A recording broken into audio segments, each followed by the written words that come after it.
Hello my dear students, hope you all are fine and well at your homes. This is Sunil here, your history teacher, and today I am going to give the explanation of next part of chapter number 4, what books and burials tells us. तो देखिए students, इस chapter में हमने इस page को complete कर लिया था, इसका एक्सप्लेनेशन देख लिया था और ये पेज भी हमारा कंप्लीट हो गया था। ये वाला पेज भी हमारा कंप्लीट हो गया था। इसमें हमने वैदिक लिटरेचर पढ़ लिया था, वेदास के बारे में पढ़ लिए थे और द ब्राह्मणास के बारे में पढ़ लिया था। आरण्यकाश और उपनिषद भी कंप्लीट हो गया था। अब इससे आगे चलेगा, हमारा आज का टॉपिक है द सोशल कंडीशंस, यानी कि सामाजिक जो जीवन था, जो सामाजिक उस टाइम के आर्यंस लोगों का जो सामाजिक जीवन था वो कैसा था कैसा नहीं, उसके बारे में आज हम लोग यहाँ पर पढ़ेंगे और देखेंगे। चलिए देखते हैं। तो देखिए इसमें सबसे पहले हमारा द विलेज, पहले नंबर क्या है द विलेज। तो देखिए अगर द विलेज की बात करें तो देखिए कह रहे हैं the Aryans lived in well planned villages. A village consisted of number of joint families. ये कह रहे हैं कि जो आर्यंस लोग थे वो एक वेल प्लान्ड विलेज में रहते थे, एक वेल प्लान्ड गाँव में रहते थे और वो जो गाँव था उसमें बहुत सारी नंबर ऑफ जॉइंट फैमिलीज रहा करती थी। The village was called a grama, और उस गाँव को ग्राम बोला जाता था। Most of the villages were rectangular in shape, और उनमें से ज़्यादातर जो गांव थे उनका जो शेप था वो रेक्टेंगुलर था। इट मीन्स एक आयताकार शेप में थे सारे गांव। There was usually a stockade around the village, और वहाँ पर गांव के चारों तरफ एक बाड़ा लगाया जाता था। स्टॉकेड होता है बाड़ा, जो लकड़ियों से गाड़ करके चारों तरफ लगा दिया जाता है ताकि उसमें कोई एंटर ना करे। There was one main entrance get in a village, और उस गांव में एक मेन एंट्रेंस गेट हुआ करता था, यानी आने जाने का जो रास्ता था उसमें घुसने का एक ही मेन गेट हुआ करता था। It had well laid out streets, इसमें अच्छी पक्की गलियाँ थीं, अच्छे खासे गांव में पक्की गलियाँ लगी हुई थी, यानी कि पक्की सड़कें थी गलियों में।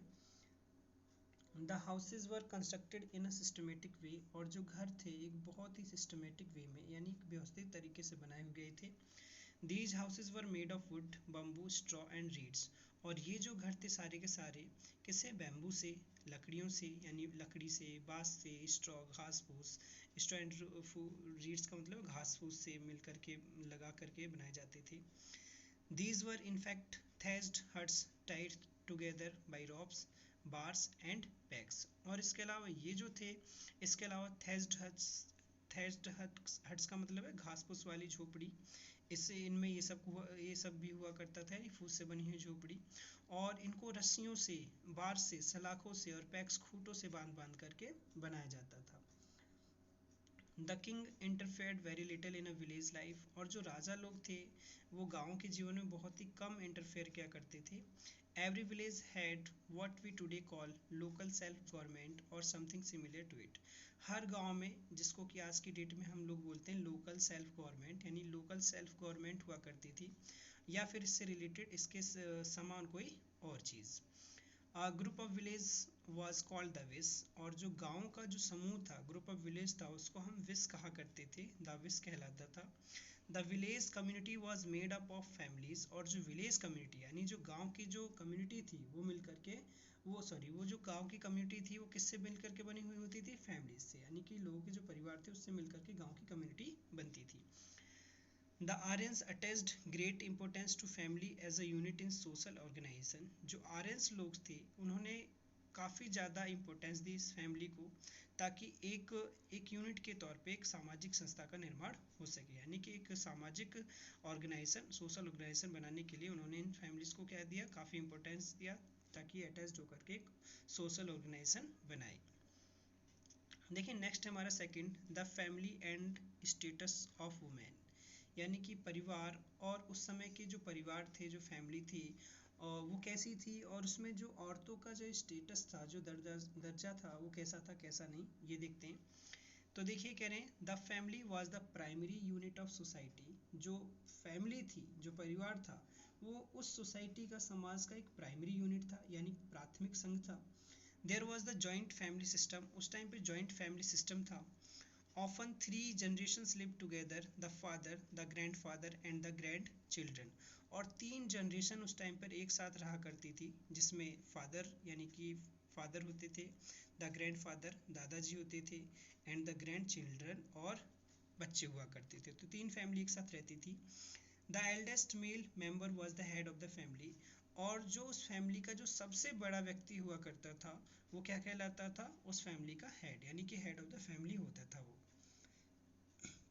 ही वॉज कॉल्ड गृहपति, और उसको हम लोग गृहपति भी बोलते थे, यानी कि गृहपति बोला जाता था वो। He had full authority over all the members of the joint family, और उसके पास फुल अथॉरिटी थी जो जॉइंट फैमिली के जितने भी मेंबर थे सभी को ऊपर वो कुछ, यानी कि सभी को अपने हुक्म दे सकता है, जो कहेगा वही होगा, उसको फुल अथॉरिटी थी हर चीज़ की। It was also his duty to look after the family members, और इसके अलावा इसकी ये खुद का अपनी खुद की ड्यूटी भी हुआ करती थी, खुद का उसका अपना कर्तव्य था कि अपने जो फैमिली मेम्बर्स हैं उनकी वो देखभाल करे, उनकी केयर करे। Thus it was a patriarchal system of family, patriarchal system of family. तो इस तरह से हम इसको पैट्रीआर्कल सिस्टम ऑफ फैमिली बोल सकते हैं। देखिए पैट्रीआर्कल क्या होता है, करें a system in which the male head held the final authority, एक ऐसा सिस्टम जिसमें जो घर का जो मेल हेड होता है उसके पास फाइनल अथॉरिटी होती है, यानी कि वही सारे जो घर के जो सिस्टम हैं, जो देख रेख होती है, वही सब कुछ डिसीजन लेता है, सब कुछ वही करता है जो हेड होता है। This does not mean that women had no status in the family, इसका ये मतलब नहीं है कि उस समय पे जो महिलाएं थे उनका कोई दर्जा नहीं हुआ करता था फैमिली में। दे ऑक्यूपाइड एन ऑनरेबल प्लेस, उनका भी एक बहुत ही सम्माननीय स्थान हुआ करता था। The presence of women was essential in all ceremonies, ये कह रहे हैं कि जो औरतों की जो उपस्थिति थी हर प्रकार के सेरेमनीज में काफ़ी ज़्यादा ज़रूरी थी। They were given the opportunities to get education, इसके अलावा उनको शिक्षा प्राप्त करने की भी अवसर दी जाती थी, यानी कि उसकी अपॉर्चुनिटीज़ थी कि वो शिक्षा प्राप्त करें। वुमेन कंपोज ऋग्वैदिक हाइम्स इवन, और इसके अलावा जो औरतें थी वो जो ऋग्वैदिक की जो सुक्तास थे, जो मंत्र थे, उनको भी वो लोग पढ़ा करती थी। Women had also the right to choose their husband, often swayamvaras were organised, और उस टाइम पे औरतों को ये भी अधिकार था कि वो अपने हस्बैंड जो है खुद चूज़ करे, और उस टाइम पे स्वयंवर, इस टाइम के जो स्वयंवर वगैरह होते थे वो भी ऑर्गेनाइज किए जाते थे, जैसा आपने रामायण में देखा होगा कि जब सीता जी को राम जी जो थे स्वयंवर के तहत ही लेकर के आए थे, स्वयंवर करके ही लाए थे। तो यहाँ पर आपको पिक्चर भी दी हुई है स्वयंवर की, देख सकते हो किस तरह से यहाँ पर एक स्वयंवर में एक जो लड़की है अपने हस्बैंड को सेलेक्ट कर रही है। और ऊपर देखिए यहाँ पे कुछ कीवर्ड्स दिए हुए, गृहपति कह रहे हैं कि गृहपति कौन होता है? The head of the family, जो फैमिली का जो हेड होता है वो गृहपति होता है। विस अ ग्रुप ऑफ विलेज, विस कौन होते हैं? अ ग्रुप ऑफ विलेज, यानी कि गाँव का एक समूह क्या कहलाता है? विस कहलाता है। नेक्स्ट है हमारा डिवीज़न ऑफ द सोसाइटी, यानी कि उस टाइम पे जो सोसाइटी थी उसका डिवीज़न किस प्रकार था, किस प्रकार नहीं था, और कितने पार्ट्स में डिवाइडेड थी, कितने पार्ट्स में नहीं, वो देखते हैं। देखिए करें the Aryan society was divided into 4 classes, namely the Brahmins, Kshatriyas, the Vaishyas and the Shudras. तो ये कह रहे हैं कि जो आर्यन सोसाइटी थी उस टाइम पे 4 क्लासेस में डिवाइडेड थी, और जो चारों क्लासेस थे उनके नाम थे ब्राह्मण्स, यानी सबसे पहले द ब्राह्मण्स यानी ब्राह्मण थे, सेकंड थे द क्षत्रियास यानी क्षत्रिय लोग, और थर्ड थे द वैश्यास वैश्य लोग, and fourth one is the Shudras यानी शूद्र लोग।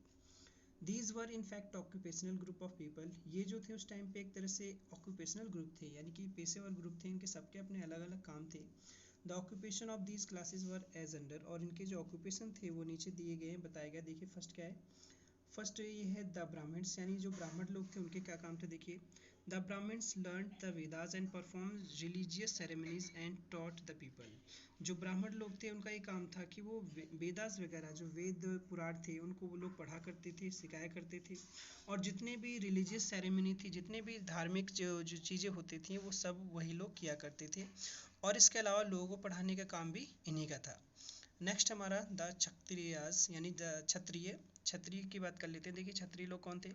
Were the ruling and the warrior class, ये रूलिंग यानी शासन करने वाले, और वॉरियर क्लास योद्धा क्लास के श्रेणी यानी योद्धा थे ये लोग। Their function was to govern and defend their land, इनका काम ये था कि अपनी चीज़ों को सुरक्षित करना और अपने ज़मीन जो लैंड है उसको डिफेंड करना, बचा के रखना, और लोगों को गवर्न करना। नेक्स्ट हमारा द वैश्यास, वैश्यास की बात करें तो देखिए कह रहे हैं कि follow the occupation of agriculture, cattle rearing and trade. ये एग्रीकल्चर यानी खेती बाड़ी का जो काम था उसको किया करते थे। इसके अलावा जो कैटल रियरिंग था, कैटल रियरिंग है पशुओं को चराना और चरवाहे एक तरह से, और इसके अलावा व्यापार करना, ये इन लोगों का काम था, पेशा था। नेक्स्ट हमारा डी, द शूद्रास। देखिए इनका क्या वर्क था। The Shudras were the class who made their living by doing manual and other unskilled job to serve the other three classes. इन लोगों का काम ये था कि जो ऊपर की जो तीन क्लासेस थी, इनके जो अदर जो एक्स्ट्रा काम होते थे, जो तुच्छ श्रेणी के जो काम थे, जैसे कूड़ा कचरा उठाना, कर इधर उधर की साफ सफाई करना, ये सारा जो वर्क था वो ये लोग किया करते थे, शूद्रास लोग। और इसके अलावा ऊपर की जो तीनों श्रेणी उनकी ये लोग सेवा भी किया करते थे। नेक्स्ट है हमारा fourth, food and food habits. उस टाइम पे लोगों का जो भोजन था और जो फूड हैबिट्स थी वो क्या थी क्या नहीं, चलिए देखते हैं। तो इसमें हम लोग देखते हैं फटाफट से। तो ये कह रहे हैं, देखिए the Aryans ate simple but nourishing food. ये कह रहे हैं कि जो आर्यंस लोग थे वो एक बहुत ही सिंपल यानी साधारण भोजन करते थे, लेकिन बहुत ही पौष्टिक भोजन करते थे। Wheat, maize and barley were their staple diet. और जो गेहूँ और मक्का और जो जौ था, ये इनका उस समय का मुख्य भोजन था। They also took milk and milk products such as butter, ghee, curd and cheese. इसके अलावा वो लोग दूध या फिर दूध से बनी हुई जो जितनी भी चीज़ें थी, उन सभी चीज़ों का वो लोग इस्तेमाल करते थे अपने खाने में, चाहे वो बटर हो, चाहे वो घी हो, कर्ड हो, या फिर even cheese, it means paneer हो। इन सब चीज़ों का वो लोग खाने में इस्तेमाल करते थे। They also consumed wild honey, fruits, vegetables and meat. इसके अलावा वो जो वाइल्ड हनी यानी जो जंगली शहद था उसको भी वो लोग यूज़ करते थे, कंज्यूम करते थे, फ्रूट्स भी खाते थे, वेजिटेबल्स और मीट भी खाते थे। They even served special food to special guest on special occasion. इसके अलावा वो कुछ स्पेशल ओकेजन पे जो उनके यहाँ पे जो गेस्ट लोग आते थे, स्पेशल गेस्ट, उनको भी कुछ वो स्पेशल फूड यानी कुछ विशेष भोजन बना करके खिलाते थे, विशेष भोजन खाने के लिए देते थे। Among drinks they took soma juice and sura juice. और अगर हम ड्रिंक की बात करें तो ड्रिंक में देखिए वो लोग सोमा जूस और सोरा जूस, एक तरह से मान लीजिए शराब, मादक जो होता उनका यूज़ किया करते थे। विच वर इंटॉक्सिकेटिंग स्ट्रॉन्ग ड्रिंक्स, जिसको कि हम नशीली स्ट्रॉन्ग ड्रिंक्स बोलते हैं, यानी नशीली ड्रिंक बोल सकते हैं, जिसमें कि थोड़ा नशा होता है, यानी शराब टाइप के, मदिरा टाइप की चीज़ें। The former drink was even offered to gods in religious ceremonies. और ये जो ऊपर जो ड्रिंक हैं, सोमा जूस और सोरा जूस, इनको रिलीजियस सेरेमनीज में यानी जो धार्मिक अनुसंधान हुआ करते थे, यानी कि इनके जो धार्मिक कोई तीज त्यौहार होते थे उसमें भी ये लोग भगवान को एज ए सर्व यानी कि उस भगवान को चढ़ाया जाता था, ये ड्रिंक दी जाती थी, एज सर्व की जाती थी भगवान को भी। नेक्स्ट फिफ्थ है हमारा गेम्स एंड अम्यूजमेंट्स। देखिए गेम्स एंड अम्यूजमेंट्स की बात करें तो देखिए कह रहे हैं, Aryans also found time for games and amusements. ये कह रहे हैं कि आर्यन लोग जो थे उनको गेम्स और अम्यूजमेंट के लिए भी अच्छा खासा टाइम मिलता था। और देखिए गेम्स की बात करें तो खेल और मनोरंजन की क्या क्या चीज़ें थी उस टाइम पे, उसके बारे में बात कर रहे हैं। तो देखिए गेम्स और अम्यूजमेंट में ये लोग हंटिंग किया करते थे, हॉर्स रेसिंग करते थे, चैरियट रेसिंग करते थे, इसके अलावा रेसलिंग, कुश्ती भी किया करते थे, डांसिंग, म्यूज़िक, डाइस गैम्बलिंग, यानी कि जो ये जो आपका क्या बोलते हैं, ये जो जिस पे डाइस होता है जिस पे 6 मार्क होते हैं, 1 2 3 4 5 6, इस तरह का जो गेम था वो भी खेला करते थे। व्हाट देयर फेवरेट रिक्रिएशन, ये उस टाइम पे उनके कुछ फेवरेट रिक्रिएशन यानी कि फेवरेट मनोरंजन की चीज़ें थी, साधन थे। तो यहाँ पे आप लोग देख सकते हो एक chariot were a major mode of transport, warfare and favourite recreation. ये कह रहे हैं कि यहाँ पे चैरियट की पिक्चर दी हुई है, आप लोग देख सकते हो, रथ जो है। और ये कह रहे हैं कि उस टाइम का एक मेजर मोड ऑफ ट्रांसपोर्ट था, और इसके अलावा वॉर में इसका इस्तेमाल किया जाता था, और ये उनका फेवरेट रिक्रिएशन था, यानी कि सबसे पसंदीदा मनोरंजन था। चलिए नेक्स्ट देखते हैं। नेक्स्ट है हमारा इकोनॉमिक लाइफ। क्या है? इकोनॉमिक लाइफ, यानी कि उस टाइम पे लोगों का जो आर्थिक जीवन था वो कैसा था कैसा नहीं, इसके बारे में देखते हैं। चलिए ये कह रहे हैं, फर्स्ट है हमारा इसमें एग्रीकल्चर यानी कि खेती बाड़ी देख लेते हैं, यानी कि कृषि कैसी थी उस टाइम पे। देखिए आर्यंस वर प्राइमरली एग्रीकल्चरलिस्ट, यानी कि जो आर्यंस लोग थे वो लोग एक तरह से खेती बाड़ी वाले इंसान थे। Their main occupation was the cultivation of land. उनका जो मेन ऑक्यूपेशन था वो ये था कि कल्टीवेशन ऑफ लैंड यानी कि भूमि की खेती, यानी कि उनका जो मेन ऑक्यूपेशन था वो खेती था, खेती बाड़ी था। They got water for irrigation from wells, और वो इरिगेशन के लिए जो पानी थे वो कुएं से प्राप्त करते थे, कैनल से, नहर से और लेक से और झीलों से प्राप्त करते थे। But mostly they depended upon rains, लेकिन ज़्यादातर वो लोग बारिश पे ही डिपेंड रहते थे पानी के लिए, इरिगेशन के लिए। They carried on cultivation of land with the help of a pair of oxen, और वो जो बैलों के जो पेयर होते हैं, बैलों के पेयर से वो लोग अपनी इस खेती बाड़ी के काम को, जो भूमि थी उनको जो जोतने का जो काम था, वो खेती बाड़ी का जो काम था वो बैलों की सहायता से किया करते थे। Wheat, barley, rice, cotton and oil seeds were the main products from there fields. ये कह रहे हैं उनके जो खेतों के जो मेन प्रोडक्ट्स थे जिनको वो लोग उगाते थे, उसमें आपका वीट होता था यानी कि गेहूँ, बार्ले, जौ, राइस यानी चावल, कॉटन और ऑयल सीड यानी तिलहन। ये सब उनके मेन प्रोडक्ट्स होते थे जो लोग जिनकी वो लोग खेती बाड़ी किया करते थे। नेक्स्ट है हमारा सेकंड, डोमेस्टिकेशन ऑफ एनिमल्स, यानी कि वो लोग किस तरह से एनिमल्स का डोमेस्टिकेशन करते थे, इट मीन्स उनको पालते थे। यानी कि एनिमल्स का कौन से एनिमल्स थे ऐसे जो जिनको उन्होंने घरेलू बना रखा था, पालतू बना रखा था। देखते हैं। Aryans were shepherd by occupation, ये कह रहे हैं कि ऑक्यूपेशन यानी पेशे से जो आर्यन लोग थे वो एक तरह से सेफर्ड थे। सेफर्ड बोल सकते हैं मुझे, एक तरह से चरवाहे को, जो गाय भैंसों को बैलों को चराता है, एक तरह से ग्वाला, एक तरह से गडरिया भी होता है। तो कैटल सेफर्ड बाई ऑक्यूपेशन वो क्या थे, सेफर्ड थे यानी एक तरह से चरवाहे थे। Cattle rearing was their favourite activity, और जो कैटल रियरिंग थी वो उनकी फेवरेट एक्टिविटी थी। इट मीन्स पशुओं को चराना उनका फेवरेट एक्टिविटी था। The cattle was the measure of their wealth, और जो कैटल जो थी उनकी वेल्थ की, इट मीन्स उनकी जो संपत्ति थी कि sorry, the cattle was the measure of their wealth, property and status, यानी कि जो कैटल थी यानी कि जो पशु थे उनके पास, वो एक तरह से वो उनके बताते थे कि वो कितने संपन्न हैं, कितने वेल्थी यानी कितने धनी हैं, कितने प्रॉस्पर हैं, संपन्न हैं, और क्या उनका दर्जा है। यानी कि जानवरों के आधार पर लोगों के स्टेटस का पता लगाया जाता था उस टाइम पे। Cow was the main and highly valued cattle, और उसमें जो सबसे ज़्यादा जो हाईली वैल्यूड और जो सबसे मेन जो पशु था, वो कैटल जो था वो गाय थी, यानी गाय सबसे ज़्यादा कीमती थी। The status of a family was जज from the number of cows it had, किसी भी फैमिली का जो स्टेटस था ना, वो कैसे जज किया जाता था, ऐसे जज किया जाता कि उस फैमिली के पास कितनी गाय हैं। जिस फैमिली के पास जितनी ज़्यादा गाय हुआ करती थी वो उतनी ही फैमिली रिच मानी जाती थी। Cow was used even as a medium of exchange of goods. इसके अलावा कह रहे हैं कि जो गाय का इस्तेमाल था, वो लोग गाय का इस्तेमाल चीज़ों के आदान प्रदान में, यानी कि गुड्स के आदान प्रदान में भी उसको करते थे। एज अ मीडियम के तौर पे गाय को ये लोग यूज़ करते थे चीज़ों को आदान प्रदान करने के लिए। द काउ वाज कॉल्ड अग्नि, ये कह रहे हैं कि काव को जो उस समय पे जो काव थी, जो गाय थी, उसको वो लोग अग्नि भी बोला करते थे। इंजूरिंग और किलिंग ऑफ काव वाज प्रोहिबिटेड, इसके अलावा गाय को नुकसान पहुंचाना, उनको मारना पूरी तरह से क्या था, उस पर पाबंदी थी, प्रोहिबिटेड था। Beside the cows the Aryans reared bulls, oxen, horses, asses, sheeps, goats and dogs. इसके अलावा गाय के अलावा आर्यन लोग जो थे, बुल यानी जो साड होता है बिजार उसको, ऑक्सन बैल को, हॉर्सेस घोड़े को, एसेस गधे, सीप भेड़, गॉट्स बकरी, डॉग्स कुत्ते, इनको भी वो लोग क्या करते थे, पाला करते थे और पोसा करते थे। नेक्स्ट हमारा ट्रेड एंड कॉमर्स, ठीक है। तो देख लेते हैं ट्रेड एंड कॉमर्स। देखिए कह रहे हैं कि यानी कि उस टाइम पे लोगों का क्या व्यापार था और क्या वाणिज्य था, उसके बारे में भी देखते हैं फटाफट से। देखिए कह रहे हैं some Aryans engaged themselves in trade and commerce, ये कह रहे हैं कि कुछ आर्यंस ऐसे थे जो कि अपने आप को खुद उन्होंने ट्रेड और कॉमर्स में क्या कर रखा था, इंगेज कर रखा था। इट मीन्स उनका यही काम था। Trade was done mainly through barter system, और जो ट्रेड था उसको किसके थ्रू किया जाता था, मेनली बार्टर सिस्टम के थ्रू। बार्टर सिस्टम क्या होता है, जिसमें हम वस्तुओं का आदान प्रदान करते हैं किसी भी चीज़ के बदले, ठीक है ना। तो बार्टर सिस्टम बोलते हैं इसको। कुछ चीज़ हमें अगर किसी से लेनी है तो हम उसके बदले उससे कुछ ना कुछ देते हैं, यानी वस्तुओं का आदान प्रदान करना ही क्या कहलाता है, बार्टर सिस्टम।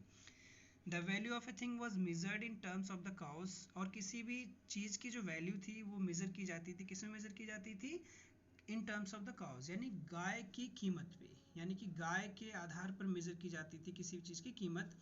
दस काव वाज द स्टैंडर्ड वैल्यू, इस तरह से हम कह सकते हैं कि जो काव थी, जो गाय थी उस टाइम पे, उसकी काफ़ी ज़्यादा वैल्यू हुआ करती थी और एक तरह से स्टैंडर्ड वैल्यू थी उसकी। Of course a sort of coin known as nishka, और उस टाइम पे एक बहुत ही छोटा सा एक कॉइन भी था, सिक्का भी था, जिसको हम निस्का बोलते हैं, एक तरह से सिक्का, धीरे धीरे निस्का ये बन गया सिक्का, कॉइन को बोलते हैं निस्का। Was also in use during those days, उस टाइम पे इसका भी यूज़ किया जाता है। इट मीन्स किस किस चीज़ों का यूज़ किया जाता था, एक तो गाय का इस्तेमाल किया जाता था, और ये जो निस्का जो सिक्का था इसका यूज़ किया जाता था चीज़ों को आदान प्रदान करने के लिए और खरीद फरोख्त करने के लिए। Trade was carried mainly on land, और हम बात करें ट्रेड की तो ट्रेड जो था मेनली लैंड पे किया जाता था। But sea trade was also not unknown to them, लेकिन इसका मतलब ये नहीं कि ये नहीं कह सकते कि उस टाइम पे उनको सी ट्रेड यानी जो समुद्री जो व्यापार था उसको नहीं पता, उसके बारे में भी उन लोगों को पता था, समुद्री रास्तों के बारे में।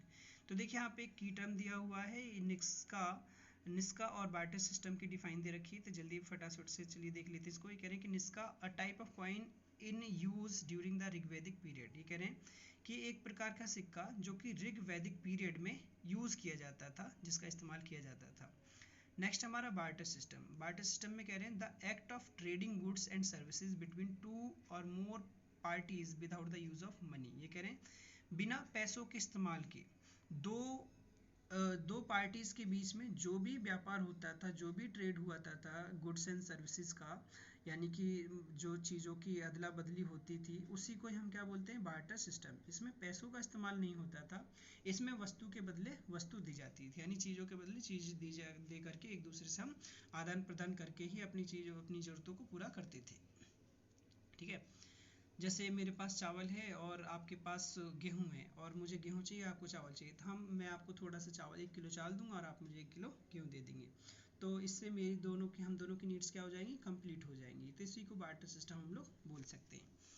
नेक्स्ट देखिए, नेक्स्ट है हमारा फोर्थ अदर ऑक्यूपेशन। इसके अलावा देखिए अदर ऑक्यूपेशन की बात करें तो देखिए उस टाइम पे अदर ऑक्यूपेशन में क्या क्या थे उस टाइम पे। देखिए the Aryans made a lot of progress in different arts and crafts. Aryans लोगों ने काफ़ी ज़्यादा प्रोग्रेस की थी अलग अलग तरह के आर्ट एंड क्राफ्ट में, यानी हस्तशिल्प और कला शिल्प में, सब में किया था उन्होंने अच्छा खासा प्रोग्रेस।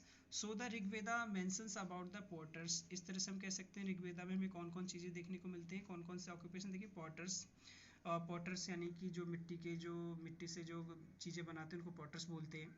वीवर्स बुनकर, कारपेंटर्स बढ़ई, ज्वेलर्स, इसके अलावा ज्वेलर्स आभूषण बनाने वाले, आयरन एंड गोल्ड स्मिथ, इसके अलावा लोहार और सुनार भी थे, लेदर वर्कर्स और लेदर का काम करने वाले लोग भी थे, मेटल क्राफ्टर्स मेटल के इससे चीज़ें बनाने वाले भी लोग थे, चैरियट मेकर्स और रथ बनाने वाले लोग भी थे। यानी कि ये कुछ मेन ऑक्यूपेशंस थे उस टाइम के।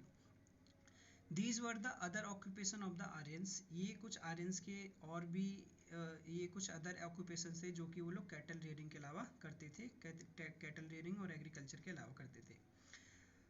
There are references of physicians also, इसके अलावा कुछ फिजिशियंस के रेफरेंस भी इससे related. But one striking point was that no profession was regarded below dignity. लेकिन इसमें एक स्ट्राइकिंग पॉइंट ये भी है कि उस टाइम पे किसी भी पेशे को, किसी भी प्रोफेशन को बहुत ही, यानी कि उसको बिलो डिग्निटी, कम नहीं माना जाता था, यानी कम नहीं आंका जाता था। जितने भी प्रोफेशन थे सब अपने आप में एक बहुत उच्च दर्जे के माने जाते थे, किसी प्रोफेशन को कम नहीं आंका जाता था।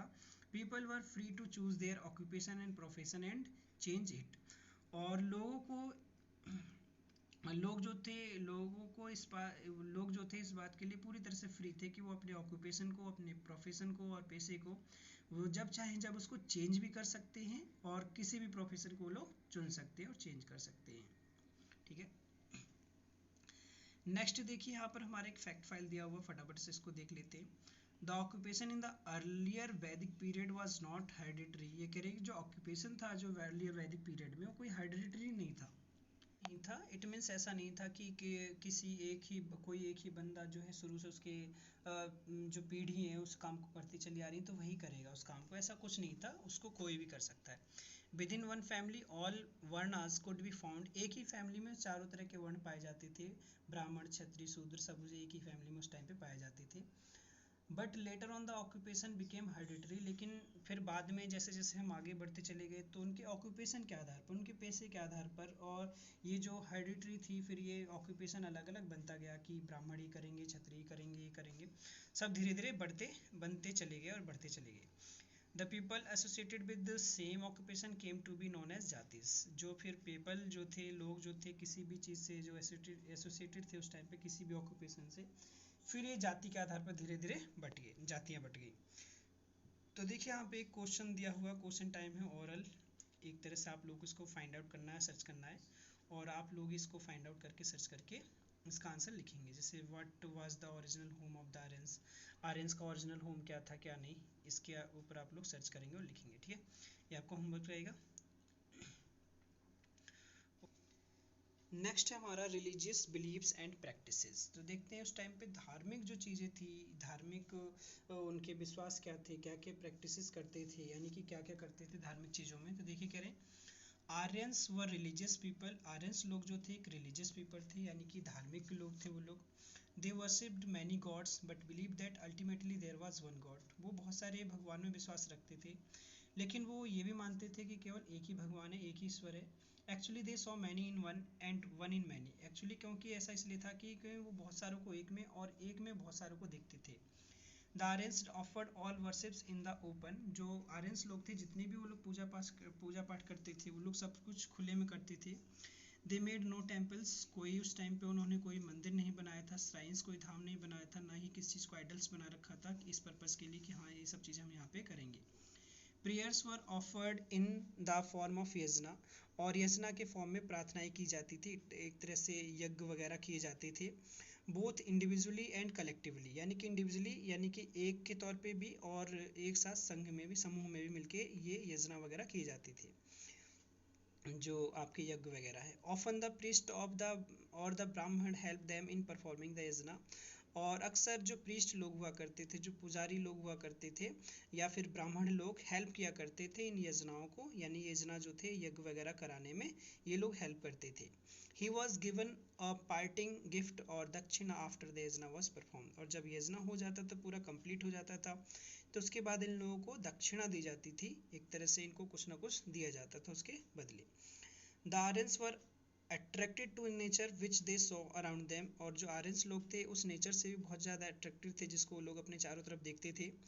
दे found that the universe, the sun, the water, the air and the earth were the great forces of nature, और इसके अलावा उन्होंने पाया, उन्होंने देखा कि ये जो हमारे चारों तरफ ये जो हमारा यूनिवर्स है, जो ब्रह्मांड है, जो सन है, जो वाटर है और जो एयर है और जो अर्थ है, ये प्रकृति की एक बहुत बड़ी क्या है, फोर्स है, यानी कि एक प्रकृति का एक बहुत बड़ा रूप है, स्वरूप है। देखिए यहाँ पे एक दक्षिणा की टर्म दे रखी है, आप लोग देख लीजिए। कह रहे हैं a parting gift given to a priest after he performed yajna, ये कह रहे हैं कि एक तरह का गिफ्ट हुआ करता था जो प्रिस्ट को दिया जाता था यजना कराने के बाद। तो कह रहे हैं कि यूनिवर्स, सन, वाटर, एयर, अर्थ जो थे ये नेचर का एक बहुत बड़ा रूप था। So they worshipped these forces और powers of nature as god, इसीलिए वो इन्हीं फोर्सेस को और पावर्स को, प्रकृति की पावर्स को भगवान के तौर पे पूजते थे और इनको मानते थे। Varuna the sky God, Varun को ये लोग स्काई गॉड मानते थे। Was the sovereign of the universe, जिनको कि यूनिवर्स का, इस पूरे ब्रह्मांड का सॉवरिन, इट मीन्स एक तरह से राजा माना जाता था। He had knowledge of everything and nothing could be hidden from him, और उन लोगों को हर तरह की नॉलेज थी, हर चीज़ की नॉलेज थी और कुछ भी चीज़ उनसे छुपा नहीं था, यानी कि ये भगवान के लिए बोल रहे हैं कि उनको सब चीज़ें मालूम है, सब चीज़ों के बारे में उन्हें पता है, सब चीज़ों की नॉलेज है और कुछ भी उनसे छिपा नहीं है। Indira was the God of rain, और जो इंद्र थे उनको दे रेन, थंडर एंड वॉर, और इंद्र भगवान को ये लोग बारिश का देवता, थंडर और वॉर का देवता मानते थे, यानी युद्ध का देवता मानते थे। He was believed to protect the Aryans against their enemies and give them prosperity, ऐसा माना जाता था कि जो इंद्र भगवान है इनको उनके दुश्मनों से उनको प्रोटेक्ट करेंगे, सुरक्षित करेंगे और उनको प्रॉस्पेरिटी, इट मीन्स धन संपत्ति, वैभव देंगे। They also believe that certain evils spirits existed, और इसके अलावा आर्यंस लोग इस बात को भी मानते थे और इसमें भी वो लोग विश्वास करते थे कि बहुत सारी बुरी तरह की, यानी कि जो बुरी आत्माएं होती हैं वो भी एग्जिस्ट करती हैं, वो भी होती हैं, यानी कि बुरी आत्माएं भी होती हैं, इन सब चीज़ों को भी वो लोग मानते थे। ओके स्टूडेंट्स, तो आज के लिए हमारा इतना ही रहेगा।